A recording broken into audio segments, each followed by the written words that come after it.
नतीजों से पहले टीसीएस में तेजी, डॉलर आई में 4% बढ़त का अनुमान। नई डील और मार्जिन गाइडेंस पर नजर, बाजार बंद होने के बाद आएंगे नतीजे।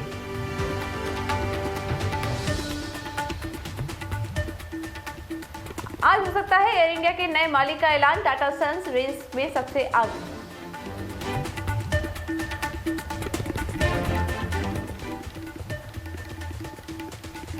दिल्ली हाई कोर्ट ने राकेश गंगवाल की याचिका खारिज की। कोर्ट ने कोई भी आदेश जारी करने से इनकार किया।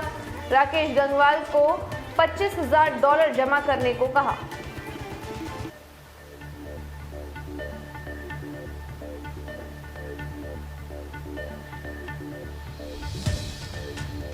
नमस्कार, स्वागत है आपका ईटी नाउ स्वदेश में। मैं हूं आपके साथ पूजा त्रिपाठी और आप देख रहे हैं मिड कैप मस्ती। और अगले आधे घंटे हम मिड कैप शेयरों में एक्शन कहां पर है इस बारे में बात करेंगे। खबरों के चलते आज कहां पर हलचल देखने को मिल रही है इस पर भी चर्चा करेंगे। और साथ ही साथ मिड कैप स्टॉक्स में आज के लिए रणनीति क्या होनी चाहिए ये भी हम आगे बातचीत करेंगे। लेकिन सबसे पहले मार्केट पे नजर डाल लेते हैं। आज आरबीआई की पॉलिसी के आने के बाद शानदार तेजी देखने को मिली बाजार में। कोई भी नेगेटिव पॉइंट ज़्यादा नहीं था। ज़्यादातर जो बयान आए हैं आरबीआई गवर्नर की तरफ से वो काफ़ी अच्छे थे और वही बाजार को पसंद भी आया।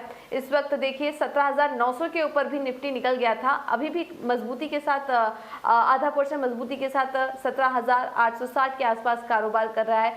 सेंसेक्स में करीब 250 अंकों की मजबूती है, 60,000 के करीब सेंसेक्स भी पहुंच गया था। और बैंक निफ्टी में लेकिन ऊपरी स्तरों से देखिए यहाँ पर हल्की वीकनेस आई है बैंक निफ्टी में। बैंक निफ्टी में भी अच्छी तेजी थी लेकिन अब देखिए लाल निशान में आ चुका है बैंक निफ्टी। तो बैंक निफ्टी में कमजोरी आ गई है और ऊपरी स्तरों से हम देख रहे हैं बाजार भी थोड़ा नीचे आया है। लेकिन जब पॉलिसी आई थी उसके बाद अच्छी तेजी यहाँ पर बाजार में देखने को मिली। एक बार निफ्टी के गेनर्स और लूजर्स पर भी नजर डाल लेते हैं। आज बाजार में तेजी दिख रही है। विप्रो, टाटा मोटर्स, इन्फोसिस, रिलायंस में आज शानदार तेजी है और टेक महिंद्रा। आज ज्यादातर आईटी स्टॉक्स ऊपर हैं। टीसीएस के नतीजे आने वाले उसके पहले मजबूती के साथ ये सभी स्टॉक्स आज कारोबार कर रहे हैं। टीसीएस भी करीब 1.25% की मजबूती के साथ आज ट्रेड कर रहा है। इसके अलावा निफ्टी लूजर्स की अगर बात करें तो आज एनटीपीसी में कमजोरी है करीब 1.5% की। उसके बाद कोल इंडिया आज नीचे है। डीवीज लैब, एचयूएल और मारुति सुजुकी भी करीब 1% की कमजोरी के साथ आज कारोबार कर रहा है। तो ये तो था मार्केट का हाल। इस वक्त देखिए ऊपरी स्तरों से थोड़ी मुनाफा वसूली यहाँ पर आई और बैंक निफ्टी ये लाल निशान में आ चुका है। अब एक्सपर्ट को भी शामिल कर लेते हैं। हमारे साथ मानस जायसवाल जुड़ चुके हैं। मानस, बहुत बहुत शुक्रिया समय देने के लिए आज अपना। सबसे पहले तो मार्केट पर आपकी राय जानना चाहेंगे। मानस, आज पॉलिसी आई उसके पहले थोड़ा कॉशियस था बाजार, लेकिन अब पॉलिसी आने के बाद जो हैंगओवर था उसका वो खत्म हो गया और हमने देखा कि अब तेजी भी आई थी। लेकिन अभी देखिए ऊपरी स्तरों से हल्का करेक्शन यहाँ पर देखने को मिल रहा है। अगर आखिरी दिन है इसके बाद वीकेंड शुरू हो जाएगा तो फ्राइडे को जो क्लोजिंग है वो कहाँ पर आप देख रहे हैं? गुड आफ्टरनून पूजा। देखिए जो क्लोजिंग की अगर हम बात करें तो मेरा समझना है कि शायद क्योंकि आज लास्ट डे है इस वीक का, शायद हमें थोड़ी प्रॉफिट बुकिंग देखने को मिले। लेकिन फिर भी अगर हम ट्रेंड की बात करें तो ट्रेंड में तो कोई भी बदलाव नहीं है। ट्रेंड लगातार पॉजिटिव बना हुआ है। हालांकि ये सही है कि 17,925 से लेकर 17,950 पे निफ्टी पे एक रेजिस्टेंस है, बट मैं समझता हूँ कि शायद थोड़े कंसोलिडेशन के बाद हमें अगले हफ्ते एक ब्रेकआउट देखने को मिलेगा और 18,200 250 की तरफ निफ्टी जाने की कोशिश करेगा। तो अपनी पोजीशन में बिल्कुल बने रहिए। 17,600 एक बहुत ही स्ट्रॉन्ग सपोर्ट चार्ट पे दिखता है। तो जब तक 17,600 के ऊपर निफ्टी ट्रेड करता रहे, गिरावट पे खरीदारी करनी है और अपनी लॉन्ग पोजीशन को होल्ड करना है।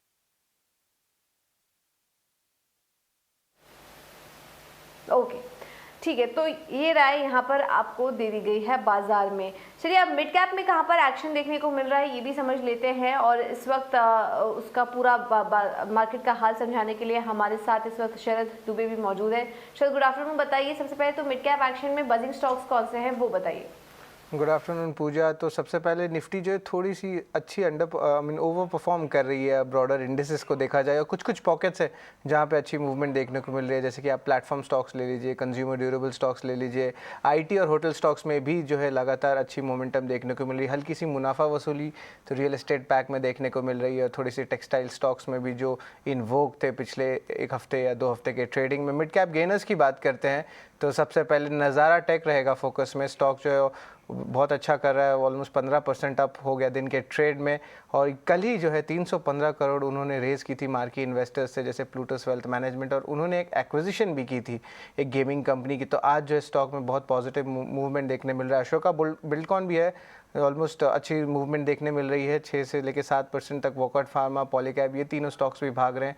अशोका बिल्डकॉन में ज़्यादातर अच्छी ऑर्डरिंग देखने मिल रही है NHAI की। और वॉकआउट फार्मा में खबर आ रहा है कि सीरम इंस्टीट्यूट जो 10% स्टेक कंपनी में ले सकती है।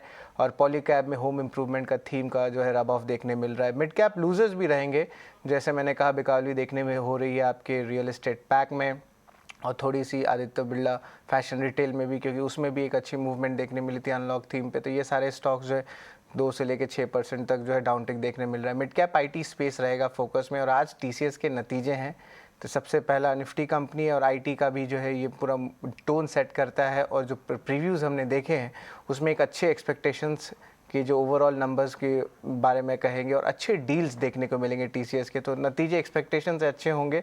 इसमें आपके Mindtree, Persistent system, Zensar tech, KPIT tech, ये सारे स्टॉक्स जो है चहक रहे थे। दिन के ट्रेड में 3 से लेकर 5% तक भागे हैं। प्लेटफॉर्म स्टॉक्स में भी अभी तेज़ी देखने मिली, बहुत दिन से थोड़ी सी दबाव देखने मिल रही थी, स्पेशली इंडिया मार्ट इंटरमेश में।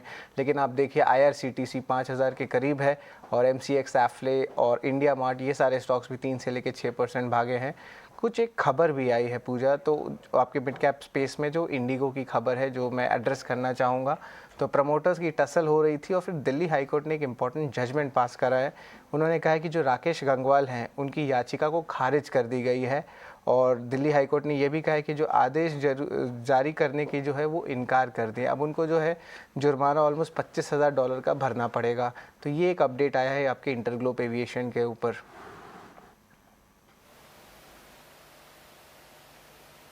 बिल्कुल। तो इंटरग्लोब एविएशन के ऊपर ये एक छोटा सा अपडेट आया है। $25,000 जमा करने का आदेश राकेश गंगवाल को मिल चुका है। तो इसके चलते ये खबर आई है। इंटरग्लोब एविएशन पर हमारी नज़र बनी रहेगी और क्या डेवलपमेंट यहाँ पर होते हैं। बहुत बहुत शुक्रिया शरद ये सारी डिटेल्स देने के लिए।